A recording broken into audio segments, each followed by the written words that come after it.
മോട്ടോയുടെ ഒരു കിടിലൻ കിടക്കാച്ചി മോഡലായിട്ടുള്ള motto G75 5G കുറിച്ചാണ് നമ്മൾ ഇന്ന് പരിചയപ്പെടാൻ പോകുന്നത്. ഇതിന്റെ ഒരു പ്രത്യേകത എന്ന് വെച്ചാൽ അത് സ്നാപ്ഡ്രാഗൺ 6 Gen 3 പ്രൊസസ്സറാണ് ഇതിൽ യൂസ് ചെയ്തിട്ടുള്ളത്. ഈ ഫോണിൽ 15 വാട്ട്സ് വയർലെസ് ചാർജിങ്ങും 33 വാട്ട്സ് വയർഡ് ചാർജിങ്ങും 5000 ബാറ്ററി MAH ആണ് കൊടുത്തിട്ടുള്ളത്. 50 മെഗാ പിക്സൽ ഒരു മെയിൻ ക്യാമറ ഈ ഫോണിന് കൊടുത്തിട്ടുണ്ട്. ഫ്രണ്ട് ക്യാമറ 16 MP ആണ് വരുന്നത്. ഫോണിന്റെ ബോക്സിലായി നമുക്കൊരു ബാക്ക് കേസ് കാണാൻ പറ്റും. അതേപോലെ തന്നെ SIM ejector, user manual and USB to Type-C cable plus 33 watts charging adapter നമുക്ക് ഈ ബോക്സിൽ കാണാൻ പറ്റും. 8GB റാം 256GB സ്റ്റോറേജിലാണ് ഇത് അവൈലബിൾ ആയിട്ടുള്ളത്.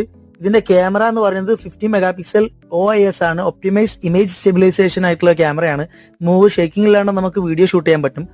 LCD ഡിസ്പ്ലേ ആണ് 120 ഹെർട്സിന്റെ. അതേപോലെ തന്നെ ഇത് 1000 നിറ്റ്സ് പീക്ക് ബ്രൈറ്റ്നസ് ഉള്ള ഒരു ഡിസ്പ്ലേ കൂടിയാണ്. ഈ ഫോൺ